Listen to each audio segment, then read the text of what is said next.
سڵاو من ئەمان نەزمەدینم لە بەرنامەی باسی ڕۆژ لەگەڵتانە.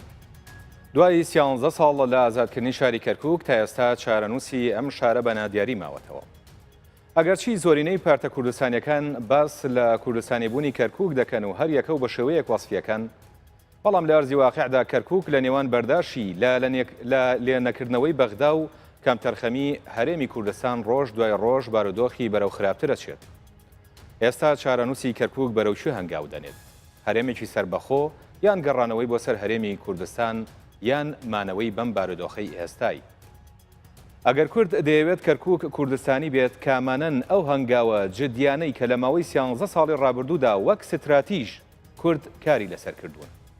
دەوترێت ئێستا کەرکووک بە خوێن پارێزگاری لێکرا و پێشمەرگە سنوورەکانی دەپارێزێت. بەڵام 500,000 ئاوارەی عەرەب لەم ماوانەدا هاتوونەتە شارەکە و ئەوەی ئێستا ڕوویداوە حکوومەتی بەعز بە درێژایی تەمەنی 35 ساڵی دەسەڵاتداری خۆی هەوڵی بۆدا و نەیتوانی بیکات. ئایا بەو ڕێو شوێنانەی حکوومەتی ئێستای عێراق دایناوە ئەگەر کورد لە کەرکووک ڕێفراندۆم بکات، چارەنووسی شارەکە چی بەسەر دێت؟ بۆ قسەکردن لەسەر ئەم پرسە ڕاستەوخۆ لە کەرکووکەوە خالید شوانی ئەندامی سەرکردایەتی هەیەکەتی نیشتیمانی کوردستانمان لەگەڵ. کاک خالید، ئەم کاتتان باش. یعنی هەندێک کەس دەڵێن لە دوای دەی حوزەیرانی 2014ەوە بە دیفاکتۆ کەرکووک بووە بە بەشێک لە هەرێمی کوردستان، یانی لە دوای ئەو ڕووداوانەی کە ڕوویدا و هاتنی داعش بۆ ناوچەکە و پارێزگاریکردنی کورد لە شارەکە، بۆچی لە کاتی ئێستا بابەتی بە هەرێمکردنی کەرکووک وەک هەرێمێکی سربەخۆ هاتووەتە کایەوە؟ زۆر سوپاس. دیارە من پێم وایە یەکێک لە هەڵەکانی دەستبردن بۆ کارتی بە هەرێمکردنی کەرکووک لە ئێستادا نەگونجاوی کاتەکەیەتی. لەبەرەوەی هەر سیاسیە کە بێوێ پرۆژەیەکی سیاسی هەبێ بێ کاتی گونجاوی هەڵبژێرێ بۆ جێبەجێکردنی ئەم بەرنامە و ئەم ئەجندا سیاسی و پرۆژە سیاسی خۆی. ئێمە نابێ ئەوەمان لە یاد بچێ کە پرۆژەی بە هەرێمکردنی کەرکووک لە بنەڕەتدا پرۆژەیەکی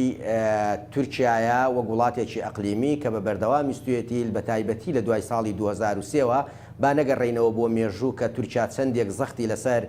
حکوومەتی سەردەمی فاشستی حکوومەتی بەعس کردووە بۆ ئەوەی مفاوەزاتی کوردی بزوتنەوەی ڕزگاری خوازی کوردی لەگەڵ بەغدادا سەر نەگرێ وە سەبەبەکەش کەرکووک بووە و لەسەر گوشاری تورکیا بووە. شایەدی تاریخیش بۆ ئەمە زۆرە، ناچینە سەر تەفاسیلەکەی. لە دوای ساڵی 2023ەوە تورکیا بە بەردەوامی ستوێتی زۆرترین هەژمونی خۆی فەرز بکا بەسەر کەرکووکدا. یەکێک لەو بژار لەو پرۆژانەی کە کاری لەسەر کردەوە بە هەرێمکردنی کەرکووکە بەرەی تورکمانی کە نوێنەرایەتی زۆرینەی خەڵکی تورکمانەکە بە ئەمە پرۆژەی استراتیجی بووە و ئیشی لەسەر کردووە. بۆ ئەمە بەستە گوشاری زۆر خراوەتە سەر کورد. هەمووتان لە بیرتانە لە واز لە تاریخی دوور بێنین و بگەڕێنە دوای ساڵی 2023 و بە تایبەتی لە دوای ساڵی 2007 و 2008 دەیان پیلانی ئەقلیمی و لە ناوخۆی عێراق و هێزە سیاسی عەرەبیەکانی عێراق جێردرا لە ناو پەرلەمانی عێراقدا بۆ ئەوەی گوشار بخرێتە سەر کورد لە کاتی تعدیلکردنی دەستور و قانونی دروستکردنی هەرێمەکان و قانونی ئەنجومەنی پارێزگاکان کورد بە هەرێمبوونی کەرکووک ڕازی ببێ. کورد نەچووە ژێرەوە ئەجیندایەوە لەبەرەوەی استراتیژی کورد و مافی نەتەوایەتی کورد و مافی خۆی ئەوەیە کەرکووک بەشێکە لە کوردستان و ئەبوایە بە ڕێگە چارەی دەستوری و قانونی چارەسەر بکرایە. لە ئێستادا کە لە دوای ئەو گوشارە سیاسیانە دوای ئەوەی گوشاری سیاسی لەگەڵ کووردا ئامانجی نەبوو بۆ حکوومەتی عێراق بۆ ئەو لایەنانەی دژی کەرکووک و بوونی هەژمونی کوردیە لە کەرکووکدایا بوونی نفوزی کووردا لە وەزع ئیداری و عسکەری کەرکووکدا ئەمان پەنایان بردە بەر بەکارهێنانی هێز لە کاتی دروستکردنی عملیاتی دجلەدا. ئەمە بە تەنها پەیوەست بەوە نەبوو جوڵاندنی هێزێکی عسکەری لە منتیقەیەکەوە بۆ منتیقەیەکی تر، بەڵکو جارێکی تر لە ناوبردننی دەسەڵاتی کوردیە ئەوەی کە لە ساڵی 2008 بە پێی مادەی 24 نەیانتوانی بیکەن، ویستیان بە عسکەری بیکەن. هێزی پێشمەرگەی کوردستان ئەم پیلانێکی لە ناو برد. دواتر لە دوای هاتنی داعشدا ئاسۆی زۆر بەڕووی کووردا و بەڕووی کوردستانی بوونی ئەم شارەداوە بەدیهێنانی ئامانجەکانی ئێمە کراوەتەوە و ئەگەریش زۆرە لە دوای هاتنی داعشدا کە ئەکرێ ئێمە کاری لەسەر بکەین و نەچینە چوارچێوەی ئەجیندایەکی سیاسی کە استراتیژی تورکیا و جەبهەی تورکمانی بۆ بە بەردەوام کاریان لەسەر کردووە. بە هاتنی داعش و کۆنتڕۆڵکردنی کەرکووک لەلایەن هێزی پێشمەرگەی کوردستانەوە ئاسۆی تر بەڕووی چارەسەرکردنی کێشەی کەرکووکە کراوەتەوە کە ئەکرێ ئێمە لەم بەرنمەیەدا باسی بکەین چۆن چارەسەری زۆر باشەکە خالیدیانی با من کاتێکی زۆر هەڵەیە و زۆر نەگونجاوە ئێمە بەدەستی خۆمان بانگەشە بۆ ئەقلیمی سربەخۆی کەرکووک بکەین و ئەو ئەقلیمە ئەگەر بین لە تەفاسیلا باسی بکەین تورکمان چ جۆرە ئەقلیمێکی هەیە و عەرەب چی ئەوێ و لە دەرەنجامدا چۆن مەترسی زۆر گەورە بۆ سەر بەرژەوەندەکانی گەلی کورد ئەگەر لە کوردستانیش نەبێ لە کوردی کەرکووک چەند زەرمەندە بن و چەند مەترسی گەورە دووچاریانە بێت. یعنی نووسەرێک ئەڵێت مەترسی لەوان نییە کە تورکمان و عەرەب داوای هەرێمێکی سربەخۆ بۆ کەرکووک بکەن چونکە ئەمە بەبێ خواستی کورد ئەم بابەتە نایەتە دی. بەڵام مەترسیەکە لەویایە کە کوردێک یان کورد لەو شارە ئەم داوایە بکات.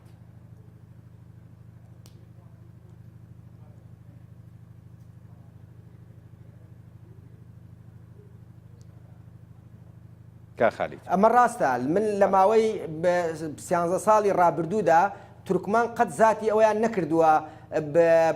ڕوبەڕوو یا بە شێوەیەک لە شێوەکان باسی دروستکردنی ئەقلیمی سربەخۆ نەکەنەوە ئەگەر بێت و کورد زۆر بە توندی وەڵامی نەبووە بە یەک ڕیزی بە یەک دەنجی لەسەر ئاستی قیادەی سیاسی لەسەر ئاستی جەماوەر لەسەر ئاستی نخبەی سیاسی لەبەرەوەی هەموو کورد زانیوێتی کە ئەمە چمەترسیەک دروستەکە و ئێمە نابێ زۆر وا بە سەدحیانە بڕوانینە قەزەی کەرکووک و بڕوانینە ئەوەی کە حکوومەتی هەرێمی کوردستان لەبەرەوەی کەم تەرخەمە کە بالفعلی جوایە کەم تەرخەمە لە بەرامبەر گەڕانەوەی کەرکووک بۆ سەر هەرێمی کوردستان مامەڵەکردنی ناتەندروستی حکوومەتی هەرێمی کوردستان لەگەڵ هاوڵاتیانی کوردی کەرکووک بە تایبەتی جیاکاری سوودمەند نەبوون لە هەموو بڕیارەکانی حکوومەتی هەرێم هەندێک جاروا مامەڵی کردووە کە کەرکووک بەشێک نەبێ لە هەرێمی کوردستان ئەمانە ڕەتفعلێکی خراپی لەلایەن هاوڵاتیانی کەرکووک دروست کردووە بەڵام قەزیەی کەرکووک و یەکلاکردنەوەی چارەنووسی کەرکووک جیاوازە لە ئەم پرساوە جەبهەی تورکمانی و هەروە لە بە ئاسانی داوای ئەقلیمی سربەخۆ ناکا بۆ کەرکووک ئەقلیمی باسکردنی ئەقلیمی سربەخۆ بە مانای یەکەم پاراستنی بەرژەوەندەکانی تورکمان و تورکیا و ئەو نەهجەی کە دژی بە کوردستانی بوونی شاری کەرکووکە و بە بەردەوام لەناو ئەو هەرێمە سربەخۆ بچووکەدا کوردێک کە لە ئێستادا بەهۆی بوونی ئەو نفوسە زۆرەی عەرەبەوە لە شاری کەرکووک و ئەو هەموو ئاوارە عەرەب و نازەحە عەرەبانەی کە هاتوونەتە کەرکووک ئێستا ئێمە ڕەنگە کەمی نەبین ئەم جۆرە هەڵوێستە و ئەم جۆرە بەرنامەی تورکمان کاتی خۆی کە داوایان کردووە مەبەستی پاراستنی بەرژەوەندێ باڵەکانی تورکمانە لە کەرکووک لەسەر حیسابی حەقی تاریخی و جوغرافی و ناسنامەی نەتەوایەتی شاری کەرکووک و هەموو ئەو زوڵم و زۆری کە لە کەرکووک لە کورد کراوە ئەمان ئەم تەرحەیان کردووە بۆ ئەمە بەڕێی من کارەساتە کورد بچێتە چوارچێوەی ئەوەی تەنازل لە استراتیژی خۆی بک و بچێ بە ئاسانی بچێتە ژێر چەتری استراتیجی جەبهەی تورکمانیەوە کە لە ماوەی چەند ساڵی ڕابردوودا ئێمە دژ بووینە و دیاریشە جەبهەی تورکمانی بۆ داوای ئەقلیمی سربەخۆوەکە لەم ئەقلیمەدا ئەوان سنووری جوگرافیای ئێستای ئیداری ئێستای کەرکووکیانەوەی واتە بێ کەلار بێ کفری بێ چەمچەماڵ بێ دووست خورمات و ئەمە ژوا ئەکات تورکمان ئەو نفوزە و ئەو پێگەیی کە هەیەە پارێزراو بێ بۆ بتوانێت ڕێگری لە دەسەڵاتی کوردی بکات لە شاری کەرکووکدا و ئەمە بە هاوکاری لایەنی عەرەبیش ئەبێت کەواتە کورد بۆ چێتە ژێرباری ئەم داوایەکە یعنی چی وای لە کورد کردو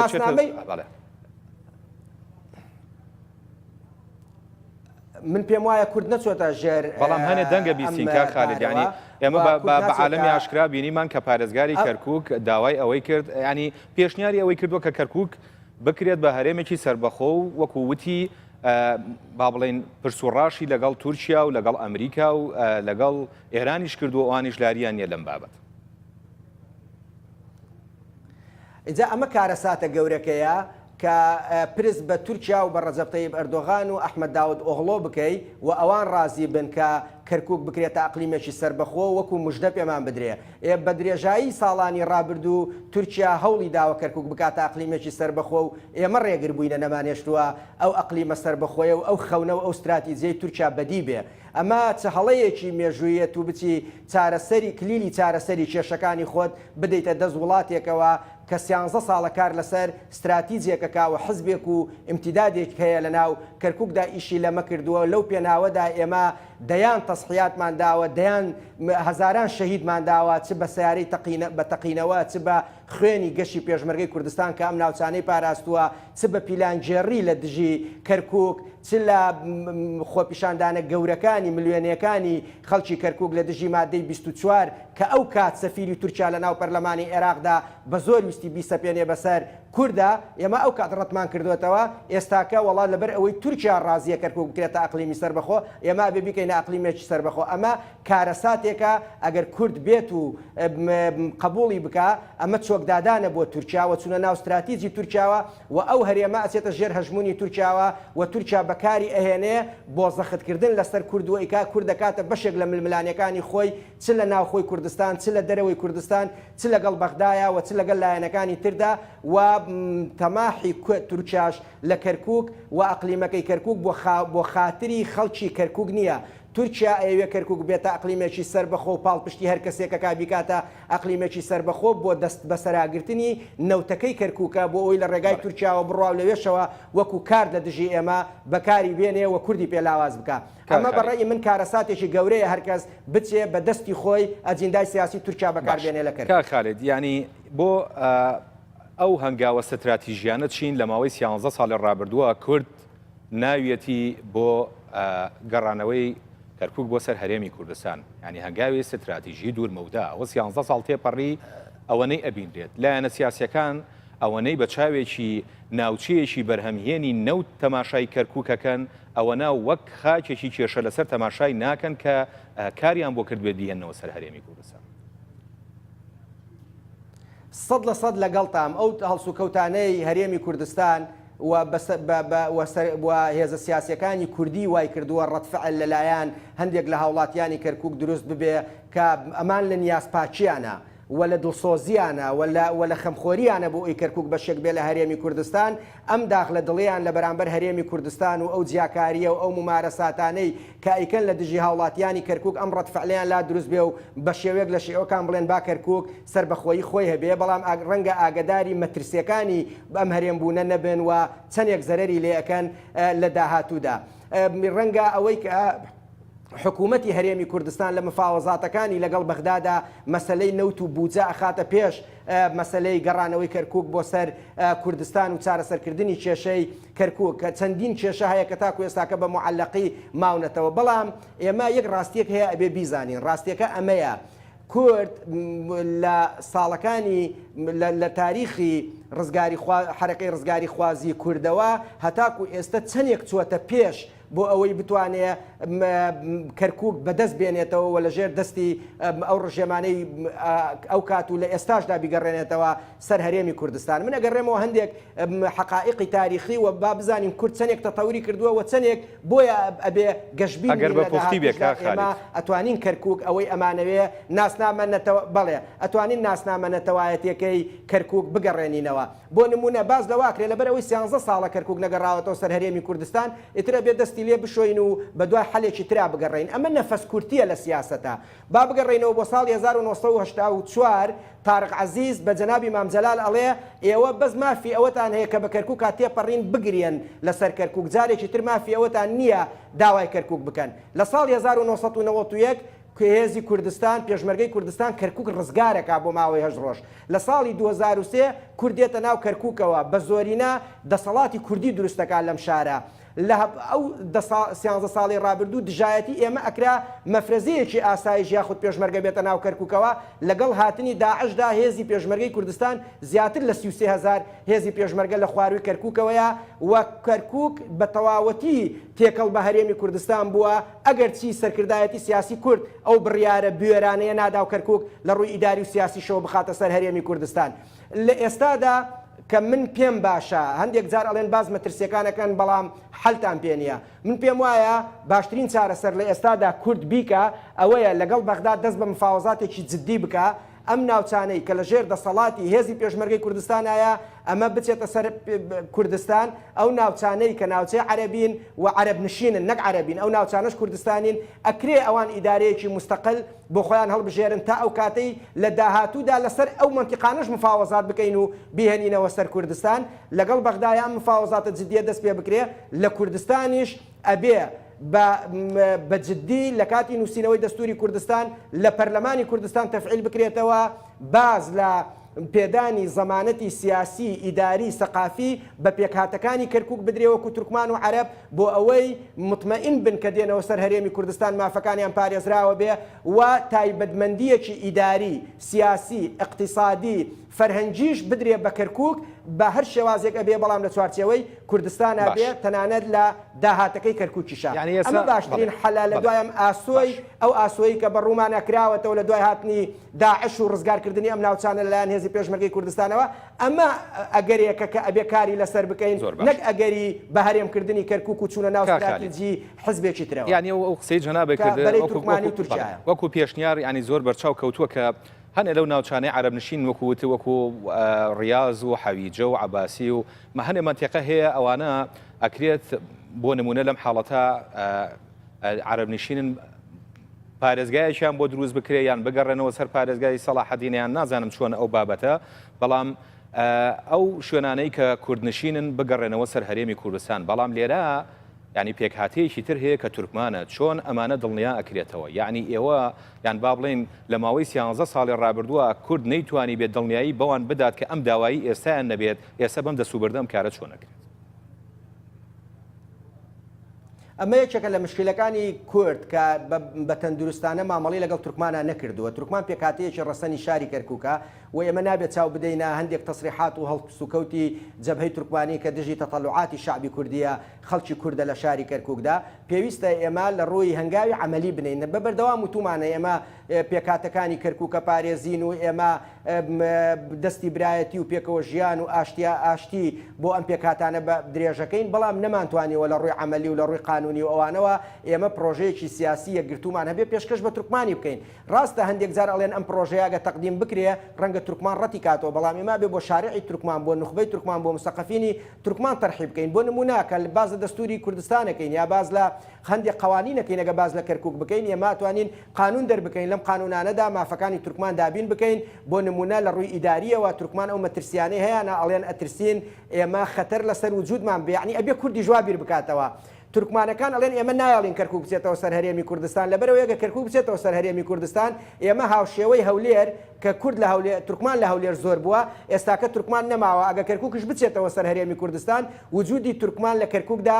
نامێنێ بۆیە ئێمە ئەمانەوەی خۆمان بپارێزین و کەرکووک ئەقلیمێکی سربەخۆ بێ ئەبێ ئێمە ئەم ترسەی تورکمان بڕەوێنینەوە بڵین ئەگەر هاتنەوە سەر هەرێمی کوردستان لە ئەنجومەنی پارێزگا لە ئیدارەی کەرکووکە لە سلکی ئەمنیدا لە سلکی سیاسیدا ئێوە مافەکانتان کۆتاتان بۆ دابنین یا ڕێژەیەکتان بۆ دائنین کە ناکەوێتە بەرمەترسیەوە کەلتور و سەقافەتی تورکمان ئەپارێزین لە ئاستی هەرێمی کوردستان ئێوە چۆن کورد شەریکە لە بەغدا بەڵام بۆ من نەکراوە کاخالید بۆ ئەم دڵنیایە نەدراوە بۆم بۆ بە جدیدان نیشتون لەگەڵیانە ئەمانەیان تێبگێنن نەکراوە ئەمە یەکێکە لە تەقسیرەکانی سەرکردایەتی سیاسی کورد ئەمە ئەمەیەکێکە لە کەم تەرخەمیەکان کە بۆیە کاری لەسەر بکرایە تاکو ئێستاکە و ئێستش نەچووە ئێمە کاری لەسەر بکەین بە تایبەتی من ئەمەوێت تاکید لەسەرەوە بکەمەوە لە دوای هاتنی داعش تەعاتوفێکی نێودەوڵەتی یەکجار گەورە لەگەڵ کورد و بەڕاستتر لەگەڵ هێزی پێشمەرگەی کوردستانە دروست بووە لێک نزیک بوونەوەیەک یا تەفاهومێک یا على الأقل عربی سنەی ئەم ناوچانە ئامادەن گفتوگۆ مفاوەزاتمان لەگەڵا بکەن بۆ هەر ئەگەرێک تورکمانیش قەناعەت پێبێنین لەگەڵ لایەنەکە لەگەڵ ئەو نەوتەی کەرکووک هەیە ئێمە بەکاری بێنین بۆ بەرژەوەندێ نەتەوایەتەکانی خۆمان نەک بۆ بەرژەوەندی حزبی و تاکە کەس کە ئەیانەوێت داهاتەکەی بۆ حزبێ بێ یا بۆ کەسێک بێ یا بۆ ئەوە یەک بێ ئێمە ئەمە بۆ بەرژەوەندی کەرکووک بەکاربێنین ئەم پرۆژانە ئێمە تەقدیم بکەین و لەگەڵ عەرەبا لەگەڵ تورکمانە ئەم مناقەشاتانە بکرێ بەداخەوە ئەمە یەکێکە لە ئەو کەم تەرخەمیانەی کورد کە تاکو ئێستاکە نەیکردووە. کاخالید دوا پرسیارم بۆ جەنابە ینی ئەوەنەیە زانرێت لە ماوەی ڕابردووە 9 ملیۆن ئاوارەی عەرەب لە ناوچەکانی ترۆ ڕویان لە کەرکووک کردووە یعنی ئەمە گۆڕێنی دیمۆگرافیایەکی بەرچاوی شاری کەرکووکە کە ینی وەکوە زانرێت لە ماوەی ڕابردووە کە هەڵبژاردن کراوە کورد نیوەی ئەوە دەنگی نێناوە بە هەموو ئەو دەنگانەی کە دراون بۆ کورد بەوەی دەرچوە بەوەیشی دەرنەچووە ینی لە کاتێکا گەڕ ڕێفراندۆم بکرێت بەو ڕێوشۆنانەی حکوومەتی عێراقی دایناوە کە ئێستا هەر هاوڵاتیە لە هەر پارێزگایە توانێت نیشتەجێ بێت و ینی وەکو هاوڵاتی و پارێزگایە تەسەڕڕفکە ئەگەر ڕێفراندۆم ئەنجام بدرێت کورد چۆن ئەتوانێت کەرکووک بگەڕێنێتەوە سەر هەرێمی کوردستان. من قسەیەک بۆ ویژدان بە ویژدانەوە ئەکەم خوا حکوومەتی عێراقی ئەم عەرەبانی ناردووە بۆ بەغدا یا بەرپرسانی خۆمان بە تایبەتی بەرپرسانی ئیداریمان بەرپرسانی یەکەم بەڵێ ئایا ئەمە حکوومەتی عێراقی ئەم عەرەبانی لە دوای 2023 ناردووەتە کەرکووک یا کەم تەرخەمی بەرپرسە ئیدارەکانی شاری کەرکووکە لە دوای ساڵی 2023 تاکو ئێستاکە من یەک ئامارێکتان پێڵێم لە سەردەمی ڕژێمی پێشوودا لە ماوەی 35 ساڵی حکومڕانیدا تەنها 103,000 عائلەی عەرەبی هاتوونەتە کەرکووک بۆ تعریبکردنی شاری کەرکووک تەنها لە دوای ساڵی 2023 تاکو ئێستاکە نزیکەی 500,000 عەرەب هاتوۆتە شاری کەرکووک چێ بەرپرسە لەم تعریبکردنی کەرکووک ئێمە خۆمان یا اتهامی لایەنی تر بکەین چێ ڕێگر بوو لەوەی کورد نەیەڵێ ئەم عەرەبانە بێنە کەرکووک لە دوای ساڵی 2023 بە هەر شێوەیەک بێ و بە هەر هۆکارێک بێ سەیری بەغداکە کە لە ژێر دەسەڵاتی شیعەدایە هاوڵاتیەکی عەرەبی ئەمباری ڕوومادی نایەڵن بچێتە ناو بەغداوە لەبەر دەیان هۆکار و داوای دەیان کەفیلی لێکەن بەڵام سنوورەکانی کەرکووک واڵایە بە بەدەست عەرەبە و عەرەب دێتە ئێرە ئەو جاڵێن با کەرکووک بکەینە ئەقلیمی سەربەخۆ چونکی عەرەب تایە زۆری نەبووە ئەبێ ئەمە ئەم دۆسیەیە ئەوە بە ئاسانی تێ نەپەڕێ ئەمە ئەبێ ئەم عەرەبانە بگەڕێنەوە شوێنی خۆیان تەنانەت خەتەری بوونی بەبێ عەرەبی ئەم 500,000 عەرەبەش بیر لە خەتەری عەرەبی مناتقی حەویجە و ئەوانەش بکەینەوە کە لە ماوەی 10 ساڵ و 15 ساڵی داهاتوودا ئەبنە زۆرینە لە شاری کەرکووکداوە ئەگەر هەرێمی سەربەخۆ دروست بکەین ئەوان ئەبنە زۆرینەوە لە ماوەی 10 ساڵی داهاتوودا ئێمە و نەوەکانی دوای ئێمەی کورد ئەچنەوە ژێر دەسەڵاتی چی زۆرینەی عەرەبی تورکمانی لە شاری کەرکووکدا بەدەستی خۆمان ئەمە ئەەکەین ئەمە بەرپرسیارەتیەکی مێژووی زۆر قورسە نابێ کەس بیری لێ بکاتەوە و خۆی بخاتە بەرامبەر ئەو بەرپرسیارەتیە مێژوویە. بەڵێ بەڕێز خاڵێ شوانیان دامی سەرکردایەتی یەکێتی نیشتیمانی کوردستان زۆر سپاس بۆ بەڕێستان کە لە کەرکووکەوە لەگەڵ مام. بەڵێ بینرانی بەڕێز و خۆشەویست دوای ناوبڕێکی کورد لە تەوەری دووەمی بەرنامەکە ئەگەڕێنەوەلات.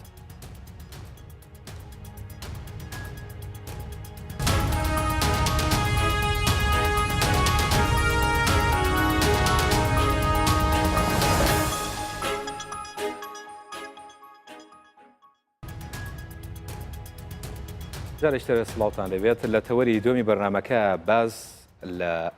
چۆنەتی بەکارهێنانی زەکات و سەرفترەکەین لە هەرێمی کوردستان. پێشبینی دەکرێت ئەمساڵ لە هەرێمی کوردستان کۆی ئەو پارەی وەک داهاتی زەکات و سەرفترەیە زیاتر لە 30 ملیۆن دلار بێت. ئەم پارەیە چۆن کۆکرێتەوە؟ چێ لێی سوودمەند دەبێت؟ بۆچی وەزارەتی ئەوقاف سندوقێکی بۆ کۆکردنەوەی ئەو بەڕەزۆرەی پارە نییە و ساڵانە لە ژمارەیەک پرۆژە لە بەرژەوەندی هەژاراندا خەرجی بکات. بۆ نمونە ئەگەر ئەم 30 ملیۆن دلاری ئەمساڵ بکرێتە پرۆژەی نیشتەجێبوون و باڵەخانەی ستونی تێدا دروست بکرێت و هەر باڵەخانەیەک 30,000 دلاری تێبچێت ئەوە دەتوانرێت بەم پارەیە 1000 خانوو بۆ خەڵکی هەژار و بێخانوو دروست بکرێت. ئەگەر ساڵانە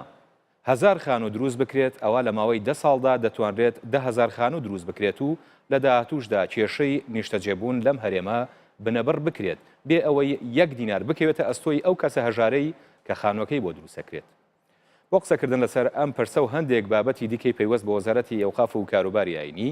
میوانداری مەریوان نەقشبەندی بەڕێوەبەری پەیوەندیەکانی ئەو وەزارەتەمان کردووە. کاک مەریوان خەڵەکەم حساب و کتاب و زەڕ و تەقسیمە لە پارەی نەوت و ئەم شتانە کە ئێمە ئەمڕۆ لە زەکات و سەرفترا کردومانە بۆچی تا ئێستا لەو پرسیارەوە دەست پێ بکەین وەزارەتی ئەوقاف سندوقێکی نییە بۆ کۆکردنەوەی ئەو بەڕەزۆرەی کە ساڵانە کۆکرێتەوە لە یان ساڵانە ئەبەخشرێت لە پارەی زەکات و سەرفترا. بەناوی خوای گەورە دیارە ئەو مقدمەی جەنابەت باست کرد پرسیارێکی زۆر وەجیهە و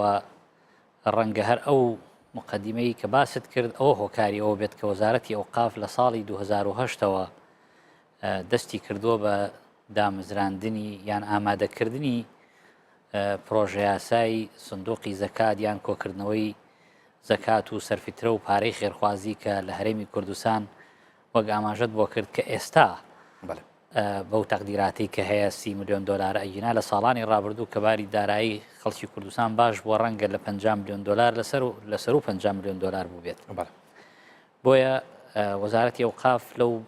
بوارەدا وەک ئاماژەم بۆ کرد لە ساڵی 2008ەوە تا 2010 واتە 2 ساڵ بە بەردەوامی لەگەڵ یاساناس و شارەزایانی بواری دارایی و شەرعزانەکان هەموو ئەوانە کە پەیوەندیدارن تەنانەت لەگەڵ ڕێکخراوە خێرخوازی و لەگەڵ خەڵکی دەوڵەمەندی کوردستانیش و لەگەڵ یەکێتی زانایانیش ئێمە گفتوگۆمان کردووە و کۆبوونەوەی بەردەوام لەسەر یەک هەتا گەیشتینە تەواوکردنی ئەو پرۆژەیە کە ساڵی 2010 بە ڕەسمی بە نووسراوێکی ڕسمی ئێمە پێشکەشی سەرۆکایەتی ئەنجومەنی وەزیرانمان کرد بەڵام ئیتر کرد لەو کاتەوە تا ئێستا هەر هاتوچۆی پێکرێت لە نێوان ئەنجومەنی شورا و لیژنەی ئەوقاف لە پەرلەمان و دیسان گەڕانەوەی بۆ وەزارەتی ئەوقاف بۆ هەندێک تعدیلات بەڕاستی ئەوە لە ئەستۆی وەزارەتی ئەوقاف نییە بەڵکو لە ئەستۆی ئەو شوێنانەی ترە کە پێویستە پرۆژەکە پەسەند بکەن لە ڕووی یاسایەوە بە دووادات چونتان چی بوویەوە لەسەرەوەی بۆچی پەسەند نەکراوە لە هەموو کابینەکانە بەم کابینەی ئێستایشەوە کە پێش 2 هەفتە بەڕێز پشتیوان سادق دیسان داوای کردوتەوە کە جارێکی کە گەڵاڵەیەکی پرۆژەکە بکەینەوە ڕێکی بخەینەوە لەگەڵ بارودۆخی ئەمڕۆی دارایی و ئاراستەی سەرۆکایەتی ئەنجومەنی وەزیرانی بکەینەوە جارێکی کە بەڵام بەڕاستی ئێستا ڕەنگە لەبەر ئەوەی کە پەرلەمان دانیشتەکانی سازناکە ڕەنگە حتا ئەگەر ئەنجومەنی وەزیرانیش پەسەندی بکە پێویستی بەوە بێت کە بە یاسا لە پەرلەمان ڕێک بخرێتکەوە وەکوتم ئەو داهاتەی کە لە زەکات و سەرفیترە ئەدرێجگە لەوەی تایبەتمەندیەکی ئاینی هەیە لە هەمان کاتیشدا هیچ وەزارەتی حکوومەتی هەرێم ڕەنگە تەنیا وەزارەتی نەوت ئەوەندەی داهات هەبێ هیچ وەزارەتێک ئەوەی نابێ بۆیە لە وەزارەتێک گرنگترە پێویستی بە دەرکردنی یاسای تایبەت هەیە زۆر باشە ئەم پارەی ئێستا چۆن کۆکرێتەوە چێ سوودمەندە بێ لی چۆن بزانرێت ئەو پارەیە شوێنی خۆیەگرێت بەداخەوە ڕەنگە ئێستا بڵێم کە ئەو پارەی کۆکرێتەوە بە شێوەیەکی عەشوایی و بە شێوەیەکی پچڕ کە ناگاتە جێگەی خۆی هەندێک جار و هەندێک جاریش بۆ مەبەستی حیزبی بەکارهێنرێ و هەندێک جاریش بۆ مەبەستی تایبەتی بەکارهێنرێ چونکە ئێستا هەر ئەگەر متابعەت کردبێ بەشێکی زۆر لە تەلەڤیزیۆنە لۆکاڵیەکان لە تەلەڤیزیۆنە ئاسمانیەکان لە ڕادیۆکان کە سەر بە حیزبە جیاجیاکانن هەر یەکەیان بەرنامەی بەناوی بەخشین و کۆکردنەوەی پارە و کۆکردنەوەی زەکات و ئەمانە دروست کردووە و پارە لە خەڵک وەرەگرن تەنانەت تا ئەو ڕادەی داواکەن بە علەنی داواکەن ئەڵێن زەکاتەکانتان بدەن بە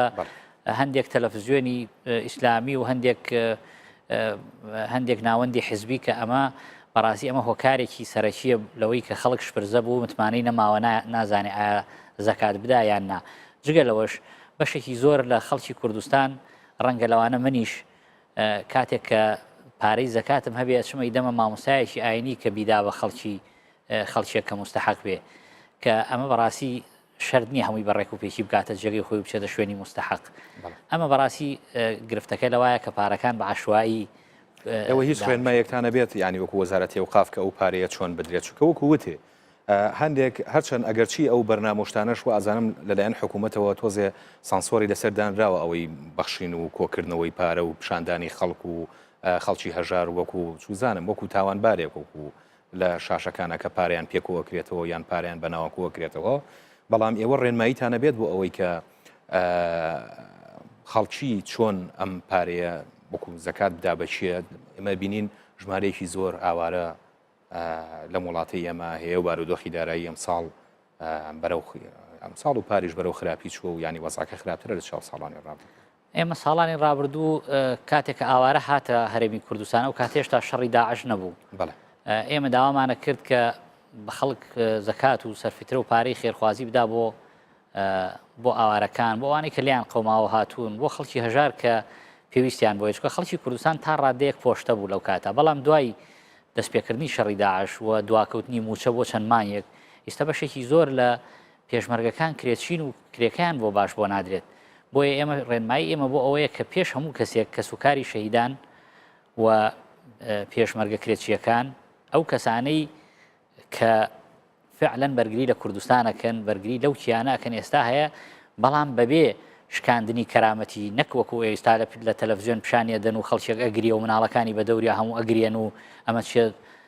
200,000 دەنێ یان 500,000 دەنێ ئەبێ ئەو پارەی ئەگەر پارەی زەکات و سەرفیترە بێ و پارەی خێرخوازی بێ بۆ ئەوی جێگەکەی خۆی بگرێ نابێ ڕیایەتیا بێ نابێ خەڵک کەرامەتی بشکێنرێ لە بەرامبەر ئەوەی کە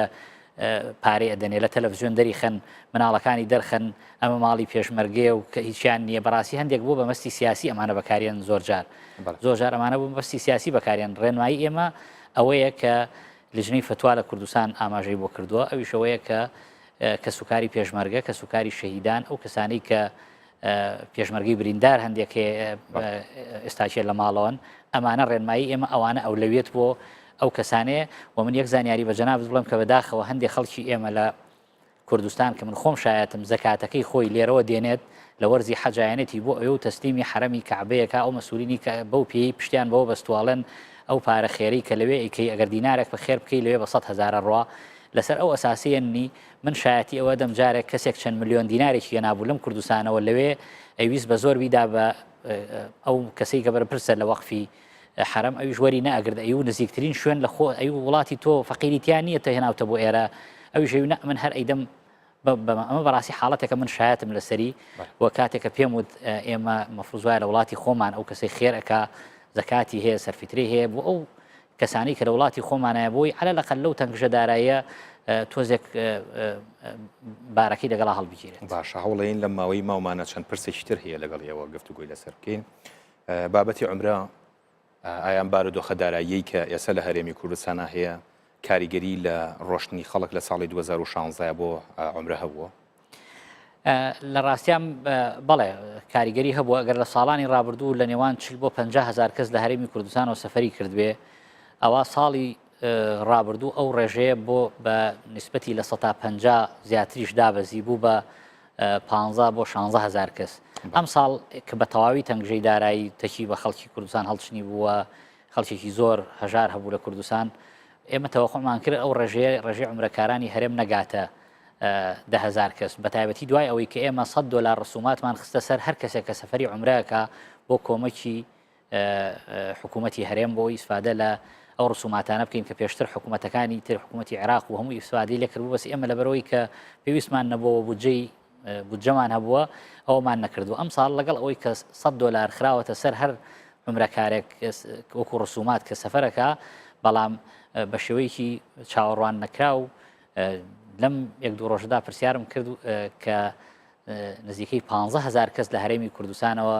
سەفەری عومرەی کردووە بە تەنها لەم 20 ڕۆژەی مانگی ڕەمەزانە 4,000 کەس لە هەرێمی کوردستانەوە سەفەری عومرەکە کە کۆی گشتی خەرجیەکانیان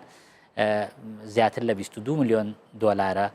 و بۆ زانیاری جەنابتان ئەم ساڵ بۆ یەکەم جار ئێمە توانیومانە لەو سەفەرەی حەج 1 ملیۆن دۆلار لەو ڕسوماتە وەربگرین و بخینە سەر داهاتی وەزارەتی ئەوقاف. زۆر باش. بەڕێنمایی وەزارەتی ئەوقاف چەند ڕێکخراوێک داخران لەلایەن وەزارەتی ناوخۆ ئێوە چه تێبینیەکتان لەسەر کاری ئەم ڕێکخراوانە هەبوو؟ دیارە پرۆسەی ڕوبەڕووبوونەوەی تیرۆر تەنها لە ڕووی عسکەری و ئەمنیۆنیە کە بەسپاسەوە هێزەکانی پێشمەرگە و دەستگا ئەمنیەکان زۆر بەباشی کاری خۆیان جێبەجێەکەن و ئەتوانم بڵێم لەو دووبارەدا بە تەواوی داعش تێک شکاوە بەڵام لە ڕووی فکریەوە ئێمە هێشتا نەمانتوانیوە داعش تێک بشکێنین تا ئێستا هاوسۆزی داعش لە هەرێمی کوردستان هەیە زۆر بەداخەوە ئێڵێم بۆیە یەکێک لە ئەرکەکانی وەزارەتی ئەوقاف ڕوبەڕووبوونەوەی فکری توندڕۆیی و وشکردنی سەرچاوەکانی تیرۆر ئیتر سەرچاوی دارایی بێ یاخود سەرچاوی فکری هەردووکیان ئەوانە کاری وەزارەتی ئەوقافە و خۆشبەختانە وەزارەتی ئەوقاف زۆر جددی کاری کردووە کۆمەڵێک ئیجراعاتی کردووە لەم چوارچێوەیەدا لەوانە لادانی کۆمەڵێک مامۆستای ئاینی کە وتارەکانیان بە شێوەیەکی ڕاستەوخۆ و ناڕاستەوخۆ هاندەر بوو بۆ ئەو فکری کە داعش هەیەی تەنانەت تاگەشت بۆ ئەو ئاستەی هەندێک لە ڕادیۆی داعش لە مووسڵەوە هەندێک وتاری ئەو مامۆستا ئاینیانە لێدرا هەندێک وتاری بانخوازەکانی کوردستان لێدرا لە پاڵ ئەوەی ئێمە کۆمەڵێک دەستگا و مؤسسەی جیاجیا کراوەتەوە بە ناوی دەستگای ئاینی و دەستگای فکری کە گوای ئەوانە بەڵگەیەکیان لەسەرەکە فکری توندڕۆڵی بە تاکید ئێمە دوای متابعی وردمان بۆ ئەوانە گەیشتین ئەو قەنەعەتی کە ئەوانە ئەسڵەن جارە هەر مۆڵەتی کارکردنیان لە وەزارەتی ئەوقاف و لە هیچ شوێنێکی حکوومەتی هەرێم تەنانەت لە ڕێکخراوە ناحکومیەکانیش مۆڵەتیان نییە وەجگەلەوە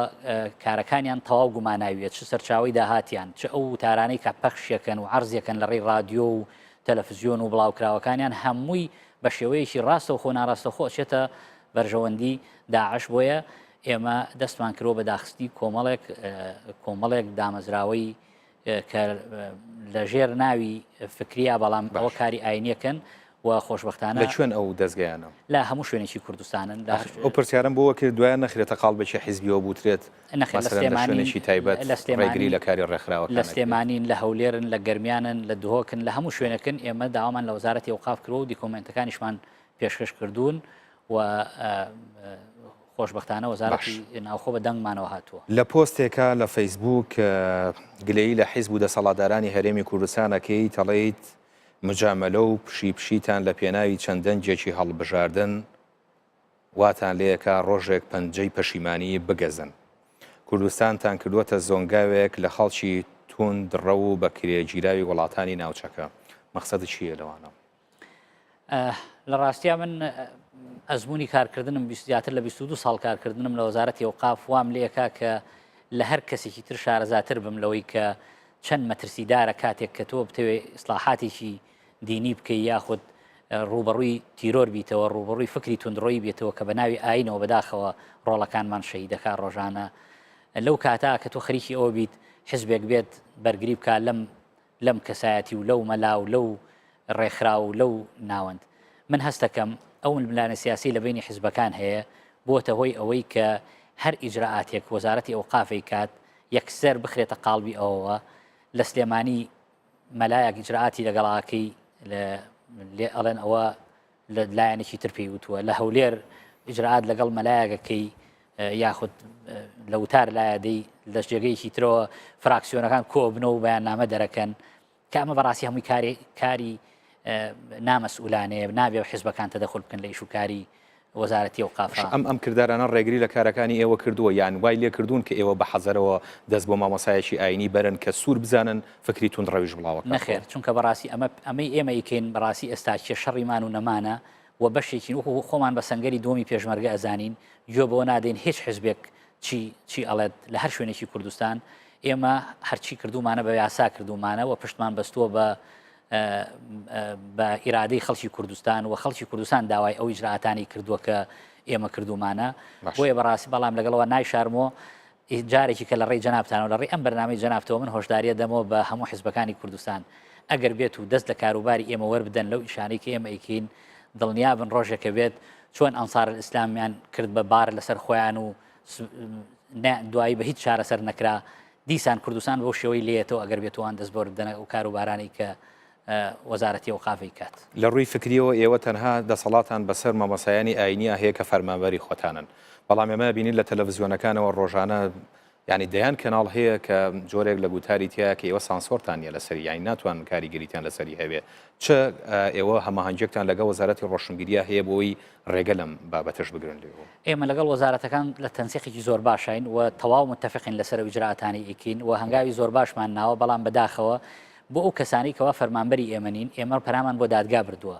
دیکۆمنتمان بردوتە ناو دادگا کە چۆن خەڵک تەحریز دەکات چۆن کەسێک بە ناوی مامۆسای ئاینی و کەسێک بە ناوی بانخوازەوە بەڵام بەداخەوە دادگاکان لە کوردستان و بە تایبەتی دادگای سلێمانی زۆر کەم تەرخەمە لە بەڕێکردنی ئەو سکاڵانەی کە ئێمە بە ڕسمی تۆمارمان کرد و خۆشمان حاضر بووین لە ئیفادەمان داوەکو و نوێنەرانی وەزارەتی ئەوقاف لەسەر ئەو وتارە توندڕانە بەڵام تا ئێستا بەداخەوە ئیجرعاتەکان وەکو پێویست نییە و ئەوەش تاکە بەربەستە لە ڕێگەی ئێمە بۆ ئەوی کە ئەو کەسانی فەرمانبەری ئێمەنین ئێمە بتوانین دەستمان بیگاتی و ڕێگەی پێنەدەین کە فکری توندڕۆی لە کوردستان بڵاو بکاتەوە. زۆر باشە بەڕێز مەریوان نەخشبەندی بەڕێوەبەری پەیوەندیەکان لە وەزارەتی ئەوقاف زۆر سپاس و ئامادەبوونتان لە بەرنامەی باسی ڕۆژشناس. بەڵێ بینەرانی بەڕێز و خۆشەویست بەم شێواتیانە کۆتایی بەرنامەی باسی ڕۆژ تا دیدار بەخواتان ئەسپێرین. خواتان لەگەڵ.